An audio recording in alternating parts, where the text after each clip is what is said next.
In this rare episode of Access to History, we leave the studio for the Stephen F. Udvar-Hazy Center, where student veterans who are part of Montgomery College's Combat to College program got up close to aircraft that made history.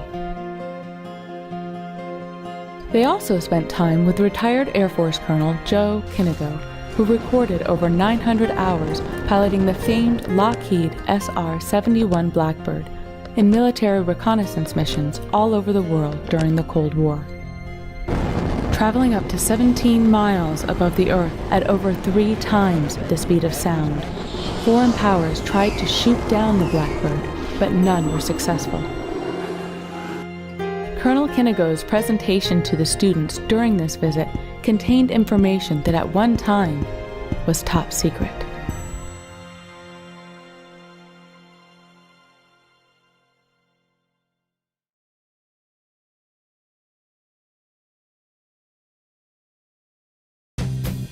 U.S. military veterans now enrolled at Montgomery College were given a unique opportunity as part of the Combat to College program. They were taken to the Stephen F. Udvar-Hazy Center near Dulles Airport in Chantilly, Virginia. The center is a companion facility to the Smithsonian's National Air and Space Museum, located along the National Mall in downtown Washington. Home to about 200 aircraft and 150 large space artifacts, the building's hangar-style floor area is as big as a Nimitz-class aircraft carrier. Some of the most famous aircraft to have ever flown are here. At the center of the entire facility is a plane unlike any other. It's painted black, with a cartoon skunk on its tail. Although it's a military plane, it carries no missiles or bombs. Its weapons are primarily cameras and incredible speed. It's the Lockheed SR-71 Blackbird. Retired Air Force Colonel Joe Kinigo was one of its pilots.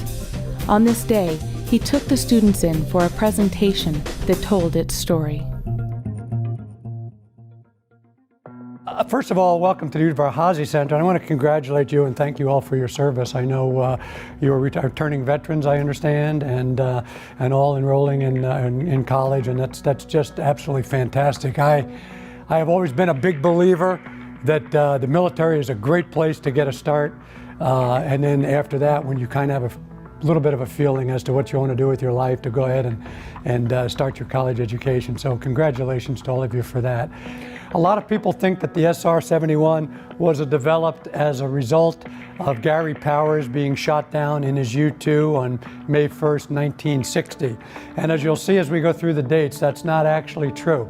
It's not untrue, but it's not a true fact. There's more to it than just that. July 5th, 1955 56 was the first Soviet Union overflight by a U-2 aircraft done by the Central Intelligence Agency. Two important things during the Cold War, and you all are familiar with the Cold War, I'm sure, to some extent. The Soviet Union was a closed society. We needed to know what was going on in there with their weapons development, with their missile development. What were they doing? We felt the only way to really do that was overfly the Soviet Union. The U-2 he refers to is the Lockheed U-2, a high-altitude reconnaissance plane developed by aeronautical engineer Kelly Johnson.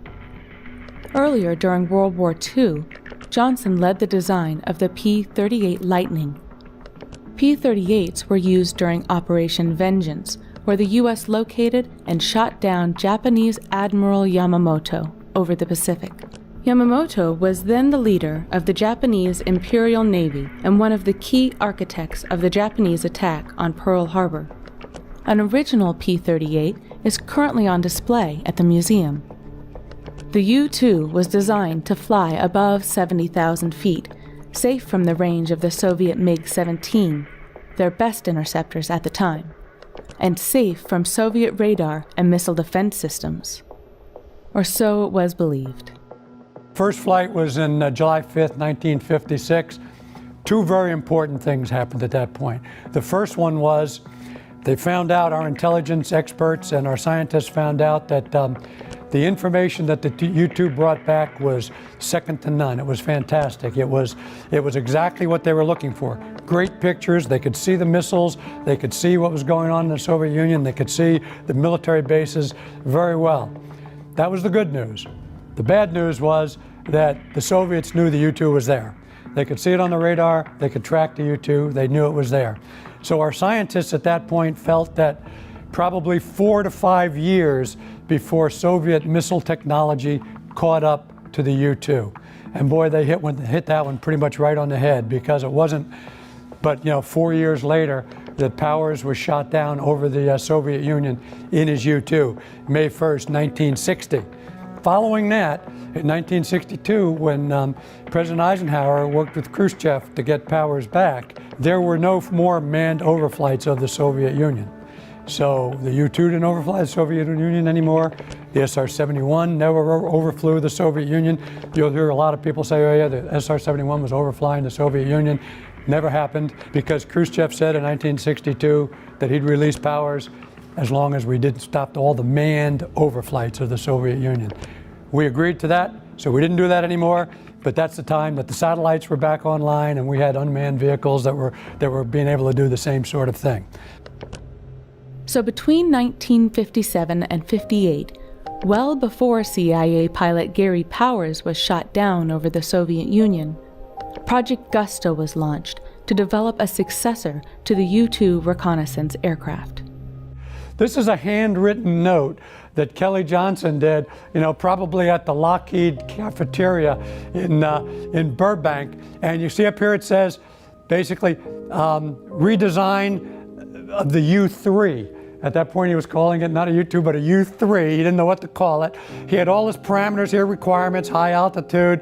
Down here, he did things that engineers do, which I don't even understand. A lot of formulas and all down there that he was putting together. But this is all handwritten. This is Kelly Johnson's handwriting from 1958. And then up here, he started a report, and he did what's unthinkable now of a person this important, was he started writing the introduction to the proposal that he was going to give to the government. This was his handwritten proposal there. But I wanted you to see this, because it's just, you don't get to see this very often. But that's how the whole program started right there. That led to the A-12 ox cart. This is the CIA version of the SR-71. It's very much like an SR-71. You put them next to each other, you wouldn't be able to tell the difference. It's about 7 feet shorter than an SR-71. But this is the first airplane that the contract was billed for, and this was in 1959. It was May of 1960 when Powers was shot down. So the actual contract to build these aircraft was prior to the shoot down of Powers in the U-2. So that's the point I was making there, that it was after the U-2's first flight, but prior to the shoot down, that this whole development process started. The A-12 ox cart had a small radar cross-section, about 1 square meter, and in the early days of radar, it would appear on the enemy's scopes only once or twice before its incredible speed got it out of range. Because this was before the advent of computers, the design of the aircraft was done entirely using a slide rule. The A-12 was America's first stealth aircraft. During flight, extreme heat was caused by air friction and the aircraft's engines. Due to this, 93% of the aircraft is constructed with titanium alloy. Titanium is lightweight. It can withstand extreme temperatures, both hot and cold, and it gets stronger during these conditions. I will tell you, sitting right there where I sat, in a pressure suit, so I've got the pressure suit on with the gloves, and I've got about 1.5 to 2 inches of glass, and I could put my hand against the cockpit window for about 8 seconds before I had to pull it away because it got that hot. Now I was comfortable in the cockpit because we could pressurize the cockpit and I could cool the cockpit, and I was in a pressure suit, so I could cool myself up also. But if you touch the surface like I did, about 8 seconds before you have to pull your hand away. But having titanium as its primary construction material presented one key obstacle. The United States had no source of titanium back in the late 50s and the early 60s. The only country that did, and this was during the Cold War, of course, was the Soviet Union.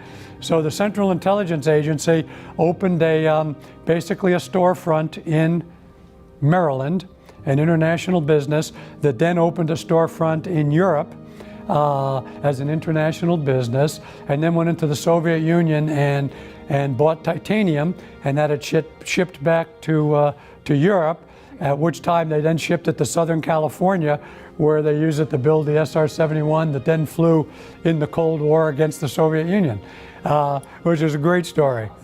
Just like your Saturday afternoon spy stories. And then the heat required special fuels. We used the fuel to cool the aircraft, actually.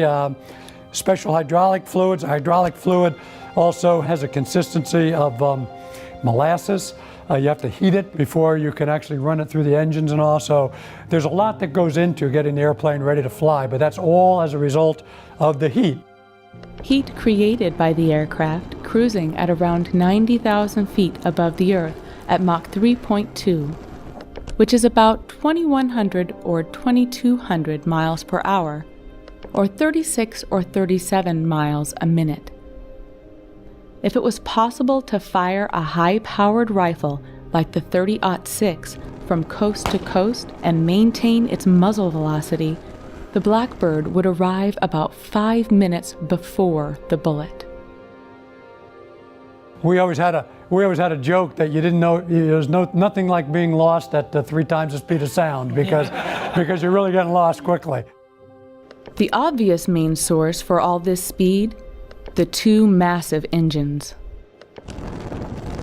Pratt & Whitney J58 gets continuous afterburning engine, which was unheard of at the time and still is one of the state-of-the-art things. The air goes in there, this is where the air goes in, and as the air starts hitting the compressor stages, most of it gets bypassed around on these bleed bypass valves, if you will. They go around, and then it re-enters the engine there in the afterburner section where it gets reburnt, and that equates for the ramjet cycle, which means that at Mach 3 and above, 80% of my power was basically a ramjet, which meant that engine and the inlet system associated with it was actually pulling us through the air as opposed to the engine pushing us through the air.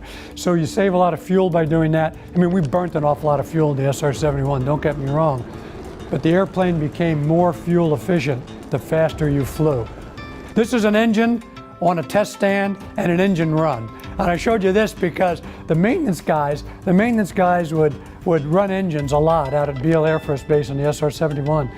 And about twice a year when the weather was nice, they would set up bleachers out at the engine test stand and invite people to come out and watch an engine run, give them all head protectors, and they'd sell hot dogs and sodas and popcorn to make money for their ready rooms and all. And this is what it looked like. The ground would shake, you'd feel yourself vibrating, but the engine would get so hot.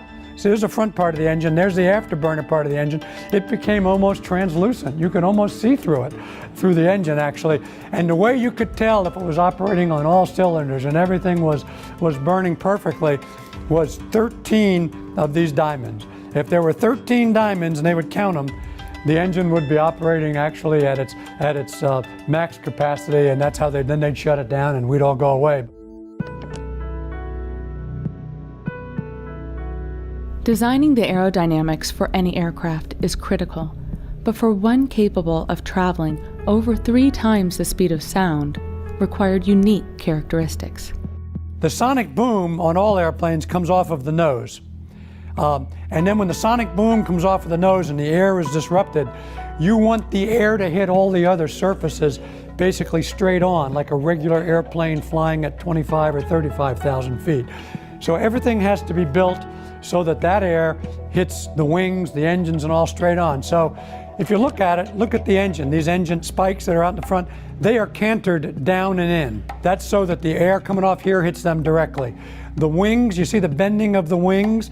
That's so the air would hit those wings directly in that 2-degree angle of attack. You can see the vertical stabilizers here. They're cantered in a little bit. Everything was built to make the airplane precise and efficient at that altitude. But in doing that, the airplane has no square corners. So without square corners, very little radar reflectivity going back. So unbeknownst to them, or maybe beknownst because they were all professional engineers, they built an airplane that had a very low radar cross-section just because of the way they wanted to make it fly. Then they put the black paint on it, which absorbs some of that radar energy, and they mixed some carbon in the bottom of the airplane here to misdirect some of the other radar. So as a result, very little radar cross-section on the SR-71. Now in the cockpit, I could tell if I was being tracked by radar. I could tell if they locked on, and I could tell if they launched a missile. You can tell all that in the cockpit just through lights.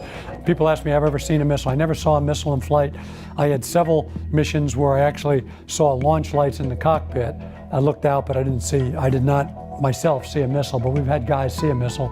SA-2 missiles, which back when I was flying, could fly 75 over 80,000 feet, no problem. Now, they kind of go ballistic up there, but they're up there with you. They don't actually chase you, they just come up and hit you. But the problem is, you're going so fast, they would actually have to shoot that missile off the launcher long before you got into the range of the missile or the range of the radar that actually guides that particular missile. So they have to know exactly where you're going to be. No SR-71 was ever hit with a missile. There's talk that one of the CIA A-12 airplanes over North Vietnam came back with a little shrapnel in the tail from an SA-2 missile, but the belief is that they were probably barrage launching on the B-52 bombers, and it just went up to altitude and blew up, and the A-12 aircraft happened to be in the area. I don't know that part for a fact, but that seems to be. The term Blackbird referred to the family of aircraft designed and built by Lockheed's Advanced Development Programs Division, more commonly known as Skunk Works. The Skunk Works logo can be seen on the vertical stabilizers of the SR-71 located in the museum. There were a total of 4 different aircraft in the Blackbird family. 50 Blackbirds in total were built. Of those 50, 13 were A-12s and 32 were SR-71s. Aeronautical engineer Kelly Johnson was the primary designer of these aircraft. Back during the Cold War, unlike budget scenarios now, back during the Cold War, if you had an idea and you were a smart engineer that the Department of Defense and the government respected, like Kelly Johnson, money was no problem. So every time Kelly had an idea for something else to develop here in this Blackbird family, he had all kinds of money. But I will tell you, when he got to the SR-71, he delivered the SR-71. How many times do you hear this? He delivered the SR-71 several months early and many $1 million below budget. And he actually gave money back to the government for the SR-71. Oxcart, very quickly, the first flight of the CIA aircraft was in 1962, Area 51. You've always heard those mythical stories. Yes, there is really an Area 51. I've been there several times. What they would do is they'd build these airplanes in California. They'd drive them over the mountains, and then they would take them up into the desert, the Area 51, and they'd put them together and fly them. After the Skunk Works, Lockheed moved out of Burbank into Palmdale, California, in the high desert. They would build them there and then just drive them not many miles up into the high desert for Area 51 in those areas. Even back in those days, in Area 51, and probably still today, they know exactly when the bad guy satellites are breaking the horizon. And when they're breaking the horizon, they stop everything. If you go to Area 51, for whatever reason, and I never had to do this because when I went out there, because of the position I was in and what I was doing, but they will foggle you. It's called foggling. When you get off the airplane, you put on glasses, and the glasses are set up so that you can see down. So when you're walking along, you can see about 3 feet in front of you, but you can't see anything else. So when you're going from building to building and you're walking outside, you'll put on these foggles so you can't see what's going on. The important date is May 29, 1967. Operations began at Kadena Air Base, Japan. This is in the A-12 now, flown by the CIA. The first SR-71, to put it in the time perspective, the first SR-71 had already been delivered to the Air Force. So there was a lot going on at this point. The A-12s were delivered to the CIA. They were going through checkouts. The Air Force wants to get on board, so they put out a contract to build SR-71s. So SR-71s are being built, actually, and have been delivered to the Air Force before the A-12 by the CIA flies its first operational mission over Vietnam by the CIA. So in the fall of 1967, the A-12 and the SR-71 have a fly-off. Back in those days, you could say it right now, you could not pick a name like this. That was called Pretty Girl, was the name of the fly-off that they gave it to. And they basically flew the A-12s and the SR-71s against each other, taking pictures and comparing all the different sensor takes and sensor actions. And between the two of those, the Air Force's SR-71 model did get the go-ahead. In 1966, the SR was first delivered to the Air Force. In March of 1968, the first SR-71 operational mission was flown, also out of Kadena Air Base, Japan. At that point, they had CIA A-12s there and Air Force SR-71s there. And then when the SR-71 was successful, they started flying the A-12s home. Everything was very classified in those days, so people watching didn't know that there were two different airplanes operating out of there. They didn't know one was an A-12, one was an SR-71.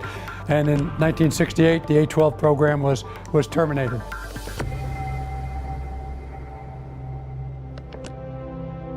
The SR-71 was the final design of the Blackbird family of aircraft. It could travel at speeds of Mach 3.2, although Mach 3.3 could be reached if necessary.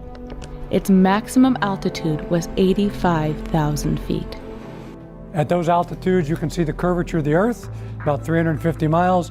At those speeds, you fly faster than the Earth rotates, so it was not uncommon for me at night to fly in a westerly direction and actually see a sunrise come up in the west. During the day, the sky is a deep, deep blue, not quite black.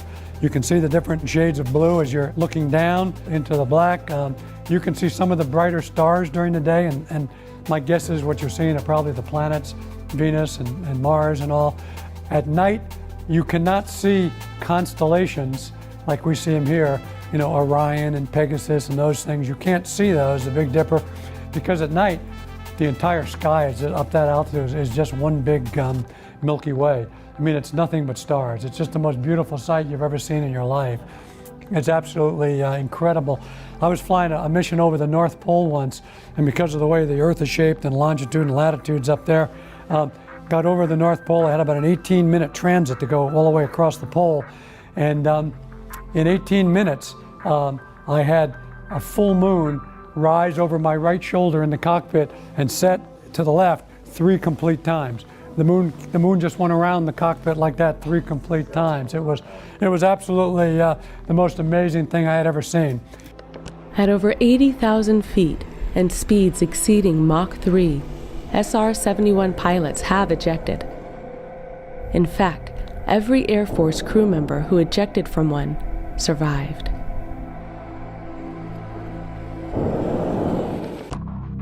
Some of the records that the airplane has set. The important thing about these records, set a lot of records. These all still stand today, but the important thing about these records I like to bring up is we did this every day. We set these records because the country was set, you know, we had the records and the crews were there to make sure that everything was done correctly. But that's how we flew every day in the airplane. We had no subsonic missions. We took off subsonic, we refueled subsonic behind a tanker, and then we went supersonic. And we just stayed supersonic the whole time, and then we came down. I want to just take a minute here and just tell you some of the missions we flew in the SR-71. It was a Cold War.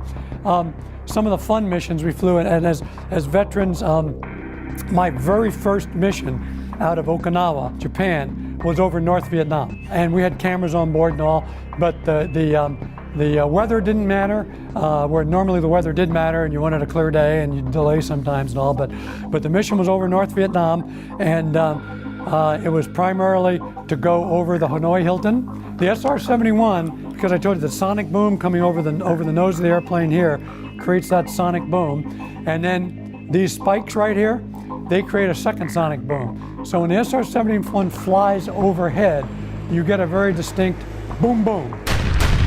Don't ask me why it's that distinct and why it's that separated. I really don't know. But it's not like a rather. It's a boom boom, very distinct, double sonic boom. And when you go through the sound barrier, and when I'm taking tours around here, a lot of people don't realize that when you break the sound barrier in an airplane and you go supersonic, that supersonic sonic boom follows you everywhere you fly. So it's not just a one-time occurrence when you go through the speed of sound. So if you broke the sonic boom over Los Angeles, the people in LA would hear a sonic boom, but all the way across country, every place you flew over, Kansas, Colorado, wherever, people on the ground would hear that sonic boom. And the same with the SR-71, they'd let you hear a double sonic boom everywhere you go. So it's not just a one-time event. Everybody hears a sonic boom. You hear it? No, you don't hear anything in the cockpit. Nor is it like the movies you see where you start to shake and your teeth go back and everything. You kind of get down there and you feel what is kind of like a pause, but it's not in the aircraft so much. It's in the instruments, because the instruments pause and then boom, they go supersonic, and then they all pick up where they left off. So you don't get any shaking and rattling and anything like that. But anyway, so the purpose of this mission, and we flew several of these in years, was to fly over the Hanoi Hilton where our POWs were being kept, so that they would hear that very distinctive double sonic boom, to let them know that people were thinking about them. Years afterwards, when I'd go to happy hours and all, and at the different clubs and all in the Air Force, you'd run into some of the POWs, and they said they did hear that, and it was kind of, as uplifting as it can get when you're in that kind of a situation. So that was one mission we flew, one type of mission we flew. Another type of mission we flew, which was very much fun, was over Cuba, and with the explicit approval of the Department of State. And that was primarily when they knew that Fidel was going to be out there having a big parade, or it was a Cuban holiday, and they were going to be marching all the troops by and waving and doing all those things that they do.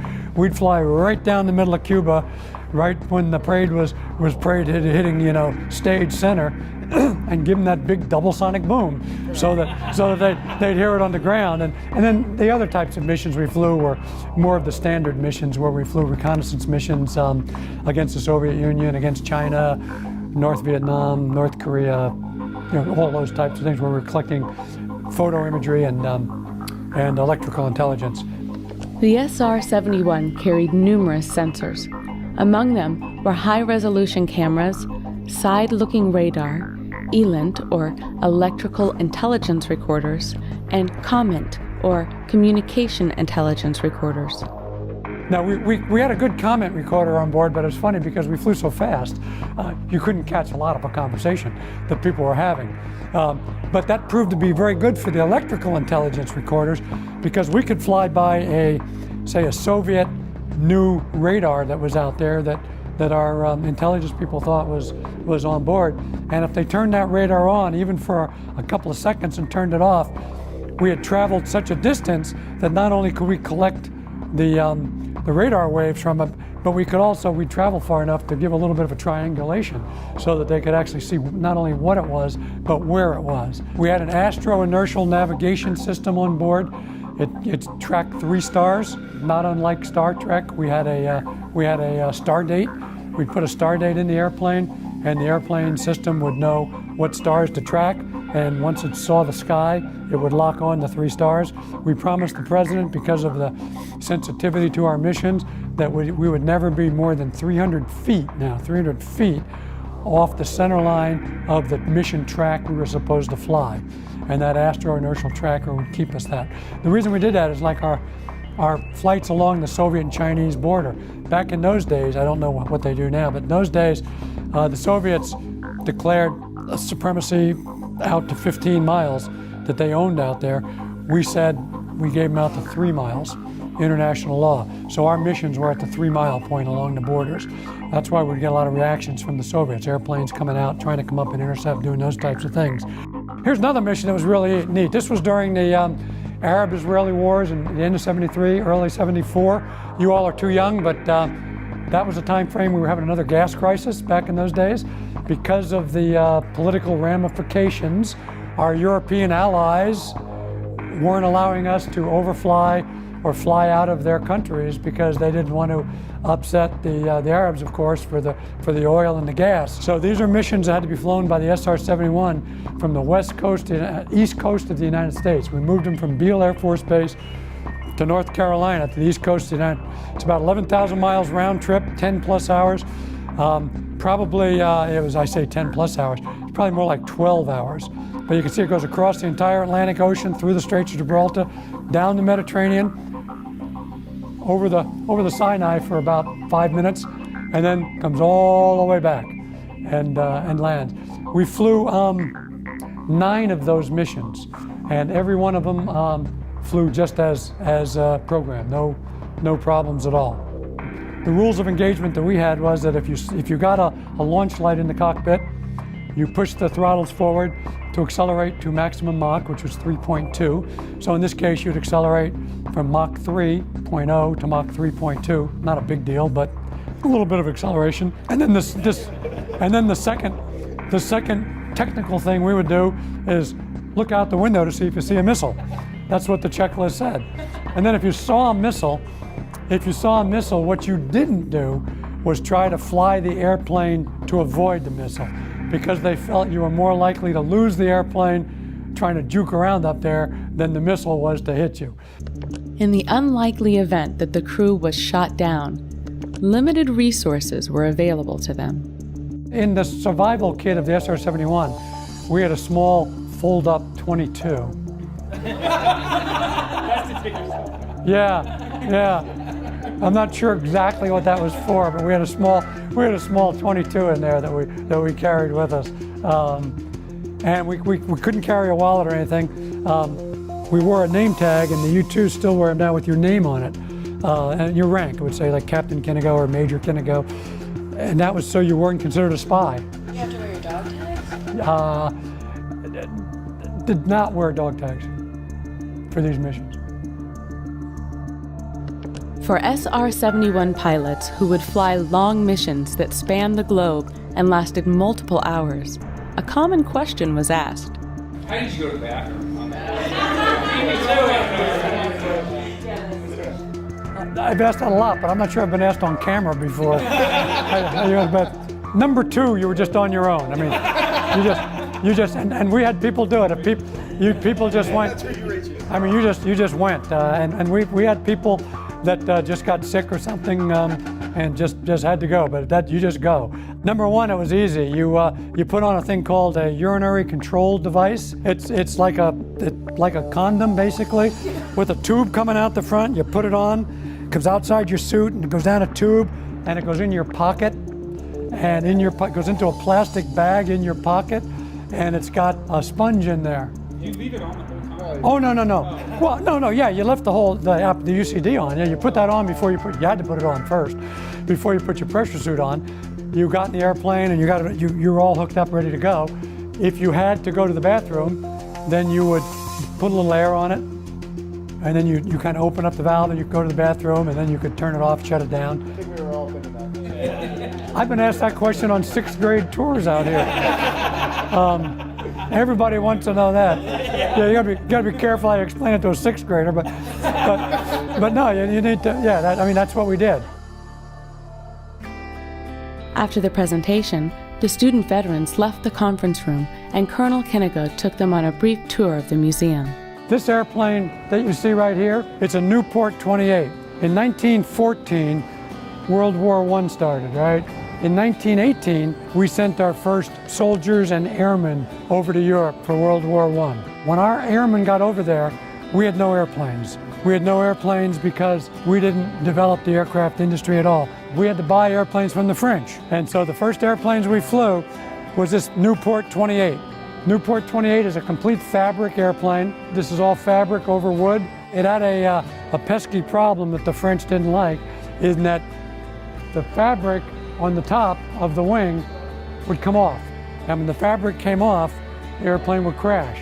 And the French pilots didn't like this. So as a result, the French sold it to the Americans. This is the first airplane in the United States that first went into combat. That Uncle Sam hat you see there with the gold ring around it, if you recall in your history that we threw our hat in the ring to go over the war in Europe? Well, that was the Hat in the Ring Squadron. It's the 94th Squadron, threw their hat in the ring to go and fly combat. You ever stop and wonder why when you talk about airplanes, you talk about fuselage, empennage, pitot-static system? Those are all French names. Yeah, that's because we invented the airplane, but we didn't actually develop the airplane. The United States didn't have an aircraft industry. French and the Europeans developed the airplane because the winds of war were blowing over there during that time frame coming up to World War I. Okay, this is Enola Gay. This is the airplane that dropped the first nuclear weapon on Hiroshima. And a lot of people ask me, is this a mock-up? Is this the real airplane? This is the real airplane. That wingtip to the far wingtip is about 142 feet. That's over 20 feet longer than the first flight that the Wright brothers made when they developed the airplane. Anybody know I was named Enola Gay? Colonel Paul Tibbets was the pilot. Most of the people in the squadron had no idea what they were training for. Colonel Tibbets did. The night before the mission, he went out to the airplane. He wanted something on the airplane, so he had him put on Enola Gay, which is his mother's maiden name. Right in the very front, it had this very new development called the Norden bomb sight. The Norden bomb sight in World War II was completely state-of-the-art. It allowed the bombardier to put crosshairs on the target that they wanted to drop on, and then lock on, and the airplane would actually fly, and the airplane would actually drop the bombs. That's why you hear about Colonel Tibbets, but you never hear about who was the bombardier that pushed the button, that dropped the nuclear button, because the bomb sight actually did that. President Truman, who had taken over from President Roosevelt, and the Allies did send a memorandum to the Emperor of Japan saying, we need your immediate surrender, unconditional, or something very dramatic will happen. Didn't say what it was going to be. Never heard anything back from the Emperor. So on the 6th of August, 1945, 7 B-29 Silver Plate taxied out and took off from Tinian Island. And they got to Hiroshima, dropped the bomb. It was an airburst, went off at about 1,500 feet, went back to Tinian, waited. President Truman heard nothing from the Emperor. So on the 9th of August now, 1945, 6 B-29s took off out of Tinian. And what do you think the primary target was then? Nagasaki's too easy. No, the primary target was Kokura, Japan. Enola Gay was one of the weather ships on that mission. Got to Kokura and it was overcast. So they left Kokura and went to Nagasaki and dropped the second weapon, same as the first. That was on the 9th of August. Finally, on the 15th of August, they heard from the Emperor that Japan had surrendered. This is the restoration hangar. This right here is Sikorsky. It's a Sikorsky JRS-1. This particular airplane that's being restored right now is basically a flying boat. You can tell from the front here. And the way the gear go up, and it's got pontoons you can put on it on the side here. It's a flying boat, and this one survived Pearl Harbor. This actually survived the bombing and took off. And its job was to go out and look for the Japanese fleet during the days after Pearl Harbor, because you recall, they were still pretty much convinced that the Japanese were going to invade Hawaii. Here is the SR-71. They built the airplane with like expansion joints, like you would build a bridge. So on a hot summer day, they come together and it doesn't buckle. As the airplane gets very hot, the combination of all those expansion joints coming together is about 6 to 8 inches. Most airplanes have fuel tanks, and then they have bladders that sit in the fuel tanks that the fuel goes in. Back in the day when they were building this airplane, there was no technology like that would keep those bladders from melting. So there's no bladders. So the fuel goes in the fuel tank, but just sits right against the skin of the airplane. And you have those expansion joints, so because of that, the fuel did leak out. Now, you'll hear various stories about how it pours out. It didn't pour out, but it leaked out pretty significantly. Your first 5 missions in the SR-71 are in the B model. This is an A model you're looking at here. This is an operational model. The B model doesn't have a navigator, has an instructor pilot that sits back there, but the rear cockpit is elevated so that the instructor pilot can see out the land and all.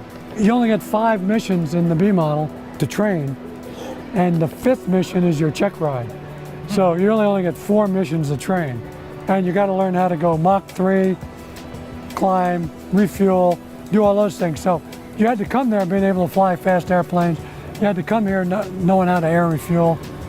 You know, people ask me, what did it feel like to fly at that speed and altitude? Well, the answer is it didn't feel like anything.